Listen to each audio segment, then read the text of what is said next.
Numerous reports indicate that manufacturing has emerged as the favorite target of ransomware groups and hackers. In response, a new report from Industrial Media discusses the evolution of industrial cybersecurity, its current state, and the tactics hackers are using, including phishing schemes, malware, and ransomware attacks.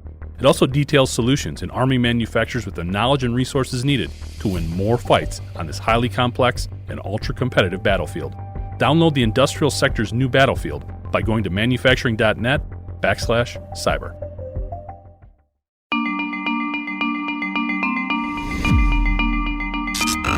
Hi, I'm Jeff Ranke, Editorial Director of Manufacturing.net and Manufacturing Business Technology. Welcome to Security Breach. One of the most recent, widespread, and hardest-hitting cyber attacks is the MOVEit exploit spearheaded by the ransomware gang Clop.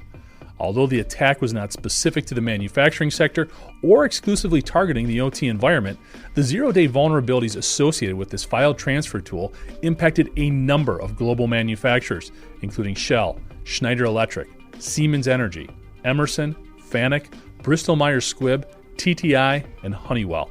Essentially, Clop was able to infiltrate MOVEit files and inject commands that allowed the hackers to access databases and steal a plethora of personal and operational data from over 300 companies. Clop gave its victims approximately 3 weeks to respond to ransom demands before it began publishing some of the stolen data in an effort to place additional pressures on the companies it was attempting to extort. The number of companies and individuals whose data is being made available continues to grow. Progress Software, the owner of the MOVEit platform, has released patches, but it was too late for many of Clop's victims. Since its origins in 2019, Clop has targeted over 10,000 companies around the world. We're excited to announce that this episode of Security Breach is being sponsored by Palo Alto Networks. Protect your OT assets, networks, and remote operations with Zero Trust OT security, powered by AI and machine learning while offering comprehensive visibility, Zero Trust security for all OT environments, and simplified operations. For more information, please visit www.paloaltonetworks.com/network-security. To help offer some clarity on the depth of these attacks, as well as share some lessons learned from this ordeal, it's our pleasure to welcome Mike DiNapoli to the show. In addition to researching and analyzing the MOVEit attacks, Mike serves as the cybersecurity architect and director at Simulate, a leading provider of attack surface management and cyber risk mitigation solutions. Mike, thanks so much for joining us today, and welcome to Security Breach. So MOVEit was different for a lot of reasons, but what it did was not very different. It exploited a vulnerability that had been found in a software package. The software package was very widely used, and in some cases, the patch could only be applied to more recent versions of that particular software package, which meant, especially if you were talking about industrial or physical production facilities that may rely on a piece of legacy software like that, you can't simply flip a switch and change how a physical object is made. And so those organizations would need more time, which was not something that was going to be available to them. And that fast movement, the blinding fast movement that we saw this threat actor take, definitely hurt organizations that could not change processes very quickly. Were there some lessons learned? Are there some things that we took away from this? Or I know it's sort of an ongoing process. We still have a lot of data that's being exploited out there, but anything we were able to learn from it right now? There were two major lessons that we can learn for it. One has been a lesson that's been getting reinforced by attacks over the past couple of years. The first lesson, though, is that threat actors are moving faster than they have in the past. And so we don't have the usual 30 to 60 or 90 days to correct for a visible or highly visible exploitation of a vulnerability. It was 1 week between the initial announcement of the exploit being discovered and when the BBC and several UK organizations, including in the industrial sector, got hit. And then it was only one more week before we saw the same thing happen over in the US. And that 2-week window is much shorter than we've traditionally had to deal with patching a vulnerability like this. So scheduling for priority vulnerabilities is going to have to change. That's one lesson that we've taken away from this. The second lesson is influencing that change. And it's something that has been slowly getting reinforced ever since Proxy Not Shell and Print Nightmare, where In a lot of cases, it's not necessarily a technology issue. The patches were understood, they were available, upgrade paths were available, but IT organizations often have trouble getting budget, getting processes changed, getting executive buy-in to make either of those other two things happen in a timely fashion, because technology has always been seen as different than the rest of the business. And this is especially true in more traditional businesses like you would see in manufacturing, where IT is something that is supporting the business, but it is not part of the business in the same way that sales or the shop floor would be. Yeah. And so one of the takeaways is that we really do have to start melding together the IT infrastructure people and the senior leadership on the business side. Otherwise, what we run into is it takes 3 to 4 months to get something upgraded or patched, if at all. There's still a lot of Exchange 2010 servers out there. If we look at the previous big one, proxy shell and proxy not shell. And that means that somebody has to be cheerleading, for lack of a better term, or spearheading that process from the business side. And that's what we're beginning to see happen now that we have the second big upgrade, or you're going to get hit kind of attack in as many years. Yeah. A lot I'd love to jump in there. I like how you're talking about, we've talked about breaking down these business silos for a long time on the show, so I'm glad you brought that up. One of the things that we've heard other people mention is when you're a victim of this type of attack, you're almost more, it almost is a boost or a shot in the arm in terms of getting those IT investments or those security investments that you need. Have you experienced a similar dynamic with how wide-ranging this attack was? Throughout my entire career, actually, not just with this attack. So I started my career in high availability and disaster recovery, and I cannot tell you how many customers called us the day after the worst day of their corporate lives because the traditional tape backup system didn't work when they needed to restore everything. So these massive high impact events can move the needle, but it's never a great way to accomplish that movement. You always end up losing more money than you end up recovering by changing process after the fact. So whether it's because you paid off the attackers, or whether it's because you did a manual recovery or went through the process of making sure that the information was contained or otherwise not available on the free market anymore, whatever you did, it's going to cost you more to deal with it after the fact. And again, this is a very business focused thing. Risk exposure is something that business people deal with every time they make a decision. And part of that decision-making process when you talk about risk and exposure is, if I don't take a preventative action, is the risk higher that I will lose money in the long run than if I were to take the preventative action, whether it's in business or anything else? Yeah. Very interesting. One of the big things, I know Simulate's very much involved in risk mitigation as one of the strategies and solutions you offer. When you look at the response to these attacks from the companies that were hit, do you have any feedback or thoughts? Was there, or maybe advice on how you should have responded to it or what they did? Well, I mean, we leave that up to the executives and the legal professionals that work with these organizations. It's never an easy decision. Right. Once you've been hit, that data is no longer within your control. In the cases like MOVEit, that data was not encrypted. It was just siphoned off. So it's in some ways better than a traditional double extortion ransomware because they aren't encrypting your data, but you've still lost control of what could be sensitive information, what could be intellectual property, production information, budgets, everything that is something that you don't want anyone else finding out about. So it's not a decision that we here at Simulate can make. What we could do is allow organizations before this occurs or after it occurs to keep it from happening again, be able to run the same techniques safely in their production environments so that they can determine whether or not they are either are susceptible to it or are still susceptible to those techniques. And that's key. No matter how you deal with the ransom request itself, which let's call it what it is. In this case, it's outright extortion. Yeah, absolutely. It's pure extortion. They didn't even encrypt the data. So it's not like you're ransoming to get anything back. They're saying, pay us and we'll delete it, is what happened here. The techniques that they use to do it are known and they can be evaluated for, assessed for. It's something that traditionally has taken something like a professional red team or an external team Simulate definitely makes that easier, brings it within the reach of organizations at all different levels of skill sets and maturity in terms of cybersecurity.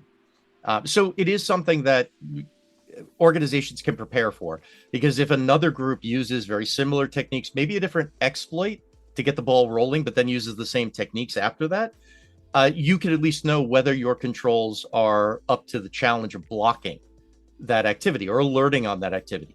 Understood. The other thing that was interesting is I believe it's Progress is the name of the company behind MOVEit, the provider of that software. They actually did come out with some patches relatively quickly after they found out about the vulnerability, but a lot of those patches were not implemented in a timely fashion to really help those companies. What are your thoughts there? What was the delay there? Was it some of the silos you were talking about before? Is it just other internal processes that can get in the way, or why wouldn't those patches be applied more quickly? So there were three major areas where we saw that. Some apply to different industries differently. The first one is that it was tied to a critical business process. The sales organization could not process purchase orders unless the customer could send the purchase order through the MOVEit file transfer platform. So if we took that offline for any amount of time, we were going to stop business for that amount of time. The second is that they were on an older version of the MOVEit software, which Progress had said can't be patched. You have to upgrade. Now we've got business process and budget coming into play. And the third was we've seen this with many other things. It remains to be seen whether it was true for MOVEit. We've certainly seen it with other platforms. There may be critical business processes that aren't tied just to MOVEit, but tied to something that is in that specific version of MOVEit. It is necessary. Take manufacturing. They may have custom applications that are driving production facilities that rely on getting data from the MOVEit system in a very specific way. You upgrade that system and you could break all of those custom applications. And we've seen that with Exchange Server. We've seen it with web services when Log4j came out, right? So those are the three major things. They all revolve around the same idea of business and tech are not on the same page, because if they were, business would see that the alarming amount of risk that the company was being exposed to would justify saying we need a stopgap method so that we could take this offline until we can upgrade it and patch it and get it back to normal. Yeah. No, interesting dynamics there. How everything does play together, just not in the way we want it to, and not working together from a security perspective. I mean, some of these businesses have been around for 30, 40, 60, 80, 100 years. Yeah. In many cases, these are production systems that the hardware itself, the physical components themselves, are 30 or 40 years old. Any kind of changes you need to make in those systems are momentous. Yeah. They take a lot of time, energy, and money. And so it's often something that can't change on a dime. And so we need to look at, can we use compensating controls to defend against this? Can we find another method to temporarily, maybe we could stopgap by rigging up an FTP service to use for the next week while we figure this out. But that requires buy-in from the people who are actually managing those processes that are being impacted by the corrective action. No, it's interesting. I know one of the things that Simulate also gets into is the growing attack surface. In the industrial sector, this just continues to become a bigger and bigger issue as we implement more automation and more technology. A couple of the companies that were hit on the industrial sector, when we look at Honeywell, when we look at Emerson, in particular, they are very much embedded on the plant floor. So if you're looking at a situation where payments couldn't be paid and you have operators using as-a-service type of setups in terms of improving the functionality that's going on the plant floor, it just starts impacting a growing number of companies and individuals beyond just the initial attack. So when we look at this just ever-expanding attack surface, what are some of the dynamics that you're seeing in terms of how people are responding, maybe best practices or low-hanging fruit that they can go after to try to at least mitigate some of the vulnerabilities that they're exposed to and the potential outcomes? So, cards on the table. I work for Simulate, and we make a tool that will look at the attack surface of an organization externally and internally. And that could be a major benefit to any organization, because knowing that something exists is a lot easier to deal with than thinking that something exists. If I know that these plant managers have passwords that are never changed, I'm not assuming that. I know it. I could see that. They haven't changed in the last 2 years. Okay, I can now push for having them use multi-factor authentication with a fob or some other physical token that they don't have to get out their phones because you're on the middle of a shop floor. That's not going to happen. But they could use key cards, they could use fobs or tokens, and they could do MFA. And then we don't have to worry about them changing their passwords every 30 days because someone would need to get a hold of the physical token. And that is a much easier discussion to bring to senior leadership than we think our password policy needs to be changed for reasons X, Y, and Z, where senior leadership are incredibly good at what they do, but they're not good at what we in the technology space do, may not know what X, Y, and Z even are. And if they do, they may not be able to relate them to that foreman who, has got a password that's been the same for 2 years and probably is fairly weak. And, is going to push back on MFA because it's an extra step. And that has to be taken into consideration. It's a two-way street. We have to understand that not everybody is technologically proficient and meet them halfway, but they've got to meet us halfway as well. And to do that, you need data, you need information. Business is about metrics, business is about data, business is about results based on projections. We need to give this to them in ways that they'll understand. We have 300 employees who work with critical systems, as the business describes critical systems. That is increasing our risk because we don't make them rotate their passwords. We don't enforce strong passwords. We don't use MFA. It is increasing our risk by 30%. We can reduce risk by 30% by implementing MFA. Now we have data and metrics, and we have a projection. Now we're talking their language, but still getting what we need. Yeah. And attack surface management is a great way to do that because now that's where you get all the numbers from. That's where you get the data and the metrics from. No, it makes a ton of sense. I'm kind of interested in your experience.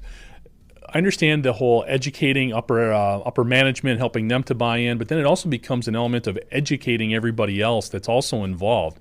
The human factor of cybersecurity is becoming more and more important. Where right now are you seeing the bigger challenge? Is it getting the executive level to buy in, or is it getting those who understand cybersecurity and significance to really filter that information down and educate the plant operators and the machine operators? It's both. When you're dealing with a relatively non-tech, I'm not going to say that they're all non-technical. Some of them are actually quite technical, especially the jobs that they do. They're working with sophisticated digital machinery in a lot of these production facilities. But there are a lot of non-technical folks who work at every industry, including manufacturing. And we've got to realize that you don't say, don't put your personal information online, because that doesn't mean anything to anyone. When I do security training, what I always talk about is, hey, that big billboard in Times Square that you see in all the news reports and in movies, and it's millions of people flow through Times Square and look at it every day, right? Would you want this information to be on that billboard? And if the answer is no, then don't post it anywhere online, because that's basically what you're doing. And they get it. You could talk about, is your information worth more in the 50-cent range or the $50,000 range? And a shop worker would probably say 50 cents. And if you ask them, well, how much is the CEO's data? Oh, that's 50,000. Nope. It's actually both of yours are worth about 5 cents. They don't want your data. They need everybody's data because, believe it or not, threat actors are in business and they need to make a profit. So putting it in terms that aren't technical to help bridge that gap is a huge thing. But at the same time, you will have resistance. And some of that resistance is going to be from people who have political clout, who have organizational clout. So you need senior leadership to be behind you on these efforts and say, you do have to listen. If you don't understand, you do have to ask questions because this policy is going into effect. Yeah. And I'll give you a great example. SSL decryption. It's a topic that comes up all the time. There are tons of businesses, especially traditional businesses like manufacturing, as opposed to legal or financial. You've got, they're hesitant to implement it because they feel it would be a privacy issue. It is a security issue right now. They think it'll be a privacy issue, and they're not wrong. However, if senior leadership were to find out that abusive networking within the organization could drop by as much as 50% once the employees know that where they go online can be seen, even though that's not the point of having this, it's a side effect of having it. Mm-hmm. Watch how much less traffic you get to Facebook, you get to Twitter or X or whatever they want to call it this week. That's something a senior leader can grip onto and say, this is a business reason why we're implementing this policy. So I am going to have all of my foremen enforce this across the production floor, because this is now a business policy, not a technical policy. We see it as the primary factor being security, but the business gets to see the primary factor being lower bandwidth usage, which means we don't have to upgrade the bandwidth next year. So a lot of business solutions can come out of a lot of these security initiatives and helping everybody out. It's kind of interesting. It's another example of, like we talked about before, breaking down some of these silos and getting everybody to work together. Makes a ton of sense. I mean, it's some of the stuff that we've seen is absolutely amazing. And the file transfer protocols that they use this particular attack that we've been discussing was against a file transfer methodology, but we've seen data exfiltration that was just ingenious, where they've converted files into MP4 media files to slip them past the data loss prevention systems. And they've done it in a way that didn't trigger any excessive CPU usage or anything else. Right. So if we talk about it from a technical example, that technology is something that every media organization would love to have. It'll save them a ton of money on electricity every year. So this is something that, because compressing things down and moving them, it's a lot of CPU, a lot of GPU. So if they could do it without raising any flags, they're obviously doing it much more efficiently. These kinds of things, though, again, they're a business. They're trying to make money. Is there a chance you'll get hit by a geopolitical actor? Yes, sure. Definitely happens. But you're much more likely to get hit by one of these shotgun attacks, like we saw with Clop. Yeah. And those can be defended against. Well, I think one of the things, at least in the industrial sector, that we see that's really hindering a lot of defensive postures or lowering it is just getting visibility into, again, that attack surface that's getting bigger and getting broader, and really understanding all the moving parts. When you're working with companies, or maybe from things from your past experience, what advice can you give in just improving that visibility so that you can see these things coming, hopefully? So first things first, don't assume anything. You can trust, but you have to verify. That's a very well-used phrase, but it remains to be true. If you have an isolated network that's not supposed to have communication with the outside world, test that. Make sure it doesn't have any communication in either direction with the outside world.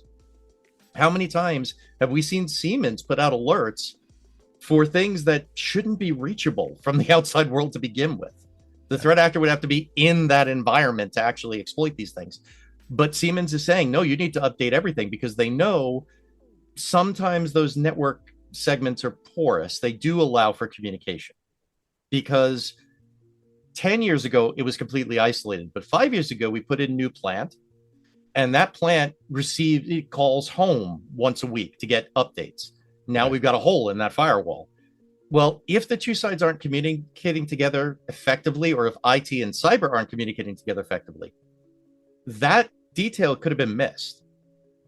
Yeah. And what I think is an isolated network actually has port 443 open.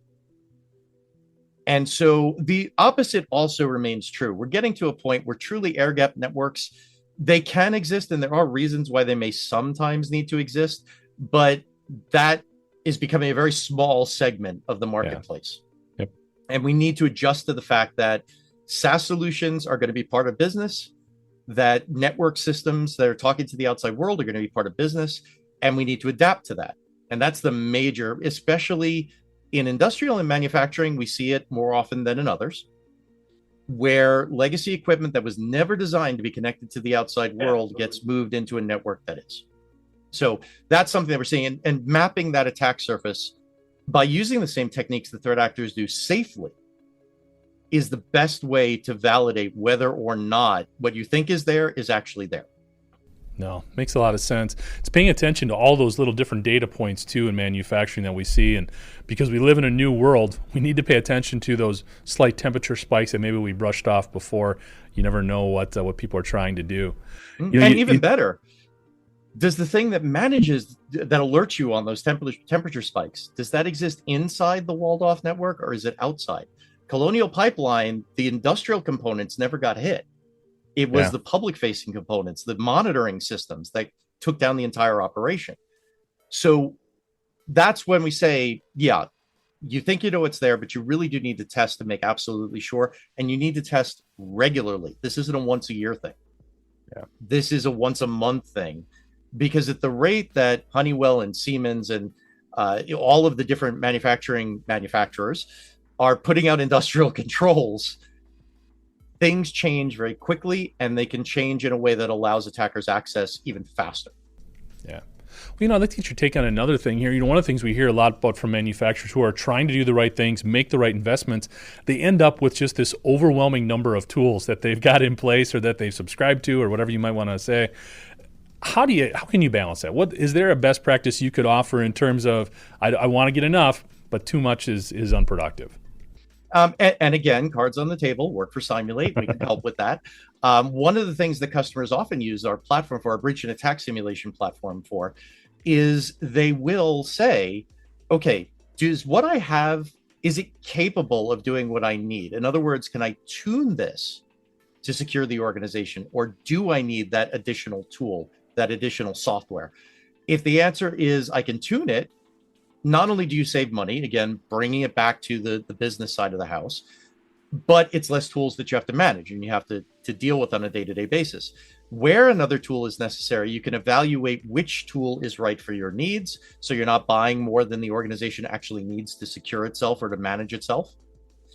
All of these evaluations, these assessments can easily be done with breach and attack simulation, because we can present these tools with production safe threat activity and see how they respond.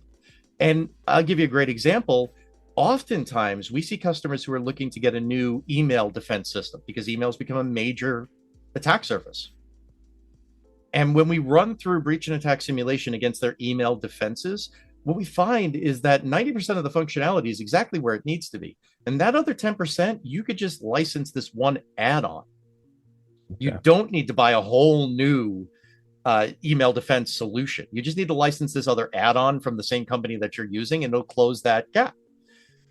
That is a great thing for any senior leader to hear. Yeah. And it's something that there are orgs that are going to have to replace their email gateway, their web gateway, their endpoint solution. Yes. But in all the cases where you don't, it's great to go to the CFO and say, I only need $5,000, not $50,000. Yeah. And that's a discussion that I know most people would love to have every day of every week, is I need less money than we thought we were going to have to allocate to this. You only find that stuff out if you put those systems to the test, because otherwise we had customers who were looking at that 10% thinking all was lost. And we're like, no, it's 10%. And they have an add-on that does that 10%. Everywhere else that we looked at, it did really, really well. Or on an endpoint, a lot of them are moving into securing Linux now, because a lot of the industrial systems are moving to more open versions, flavors of Linux. And they need endpoint defenses for it. Okay, the vendor I use for my Windows, they have a Linux thing, but I have no idea whether or not it's any good. I know the Windows one is, but I don't know if the Linux one is. Right. Okay, stick it in a lab on a Linux laptop or whatever. It's mimicking whatever the production's going to be. Run a battery of tests against it. We can even automate it with Simulate. I mean, you just say, do the best practice for Linux and go. Let's see how it performs. And then call the vendor in, have them help you tune it, and then run the exact same assessment again. See where you are. Is this going to meet your needs? If yes, move that endpoint defense right into production on those new Linux devices. If not, and the vendor can't fix it, well, we need to evaluate another one, because the vendor that we're using can't cover Linux. Maybe I keep them for Windows if that one's doing well. Again, test it. Don't just assume it is. But I need something else for Linux. And now you can evaluate these different products. So it's an ongoing process, and you're absolutely correct. But it's not always about buying the biggest, best, and new thing. Where you need to do that, that is the best investment you can make. Where you don't need to do that, you are wasting money and time, and you're burning out your IT staff and your cybersecurity staff. It's a no-win situation when you just start piling control after control on top of something that works. No, it makes a ton of sense, Mike. During our conversation, and rightfully so, as it was generated by this MOVEit attack and talking about Clop, are there any other attack types that out there that are kind of getting your attention, either new attack groups that are popping up or different tactics that you're seeing right now? Well, we're definitely seeing the rise of malware as a service. We saw DDoS as a service for the last several years, but now we're seeing it applying to more generalized malware, especially ransomware. This is allowing the tier 2 and tier 3 threat actors to use the former techniques of the tier 1s without having to build anything. Sure. Yeah. So they sign up, they pick their targets, and away it goes.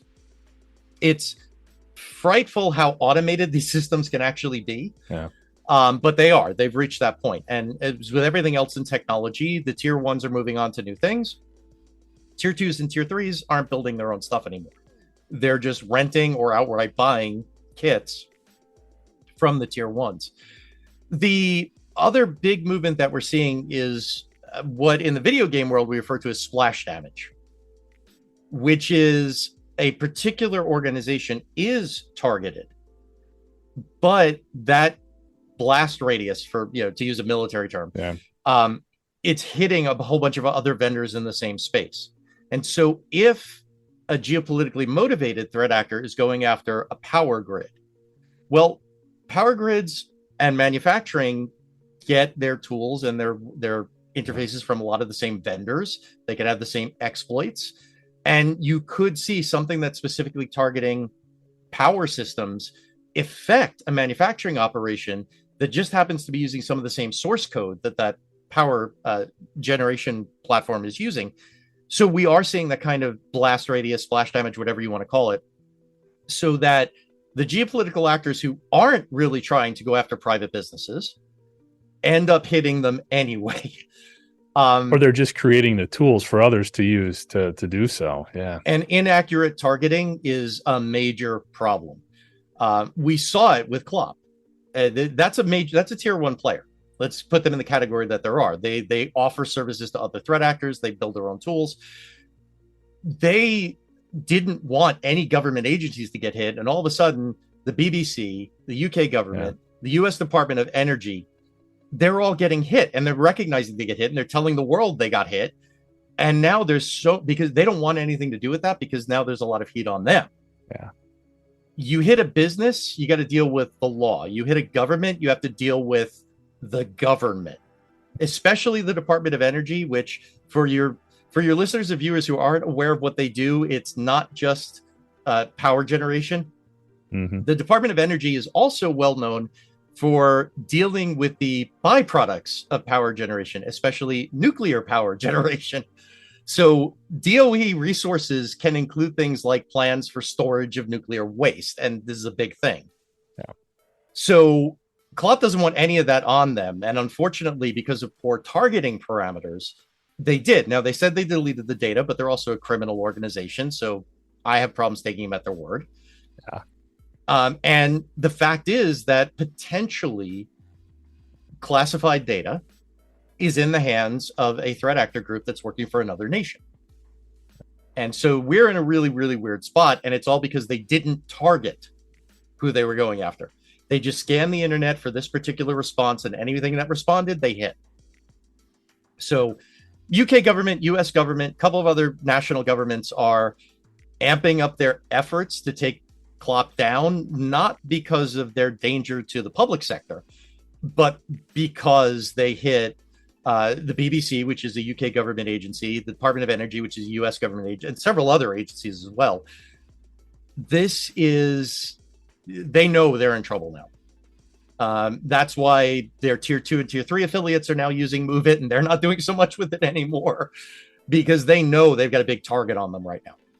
Yeah. So that untargeted attack is huge. We're seeing a lot of them. We're seeing they're growing in number and in frequency and in the ferocity of their scanning for exploits.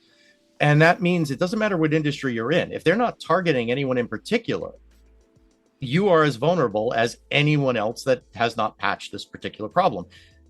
But again, you have to look at it from a business perspective.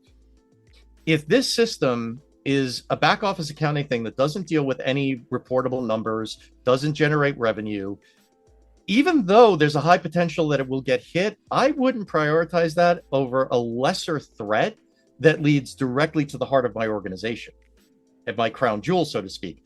So having that business input also helps us to prioritize which threats are we going to put the most effort in deflecting.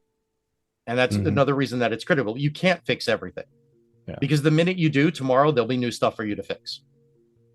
But if you know how systems work with each other and what leads to what, because if that backend system that you don't think talks to anything actually has access to the production databases, and here I mean the databases that hold the instructions for the machinery making your product, well, suddenly if somebody gets on there, they can leapfrog right into the crown jewel of your organization.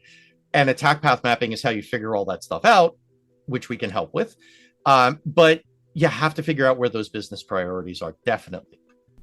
No, it's a great point you make about those industrial control systems. We've seen this before. We had one threat actor, basically Ghost Sec, I think it was, over in Israel. They went after a municipal water treatment facility. They were just going to mess around with the pH levels a little bit and try to make a point there. The scary thing is that industrial control system is very, very similar to things used throughout manufacturing, not just in the U.S., but around the world. So very scary. We're headquartered in Israel, so we're very well aware of what the Israeli cybersecurity community is capable of doing. But let's talk about one that's even scarier, which was the threat actor. They became a threat actor the minute they did something that put people's lives in danger. Right. Solo threat actor that was playing around on a water control system and almost dumped a whole bunch of chlorine into the water supply because someone left an RDP session open. That was all it took. These little things, and this is not a government-funded threat actor. This is not a consortium or a gang. This was one person who saw, hey, I could get to this. Let me move the mouse around and see what I could do, not realizing what he was about to do was potentially kill thousands of people. That's a great example of splash damage. They didn't target water control facilities. They saw an opening. They were quote unquote playing around and they almost got people killed. And it's so easy for that to happen if you're not aware that that computer that's on that person's desk has an RDP client that connects directly into the chlorine control system or into the component of the production systems that keep them from overheating. Or the safety systems that shut them off if somebody's arm is going into the thing. Yeah. These are all things that manufacturing has to deal with, even though they were not hit directly. It is now known that this is an attack surface, and you need to make sure it's not an attack surface in your organization. Now, I think we're always going to be chasing the bad guys, but I think our vantage point, our understanding of them continues to grow and get better and makes us stronger overall, both individually as companies and really as an industry as well. Yeah, they're cybersecurity professionals. They're cybersecurity professionals who have, for whatever reason, decided to dedicate themselves to harming others instead of protecting things. But they are us. And if we start thinking the way that they think, we can anticipate their next move because they will reuse code just like we reuse code. Yeah. They will do things with the same techniques just like we do things with the same techniques in different areas. And getting that mindset can sometimes be depressing. I fully admit it. But on the other side of the equation, we used to, when I worked for an MSSP, we used to all cheer whenever we stopped an attack because it was a time to stop for a moment and say, we made a difference. Sure. We changed something for the better. And in Simulate, it's the same way. Every time we see one of the Simulate scores drop because lower scores are lower risk, we're celebrating. It means that we had an impact on this organization in a positive way. Thanks, Mike. And for more information on the work that Mike and his colleagues are doing, you can check them out at Simulate.com. That's CYMULATE.com. And thank you for joining us today. To catch up on past episodes, you can go to manufacturing.net, IEN.com, or MBTmag.com. You can also check Security Breach out wherever you get your podcasts, including Apple, Amazon, and Overcast. And if you have a cybersecurity story or topic that you'd like to have us explore in Security Breach, you can reach me at jeff@IEN.com. For Mike DiNapoli, I'm Jeff Ranke, and this is Security Breach.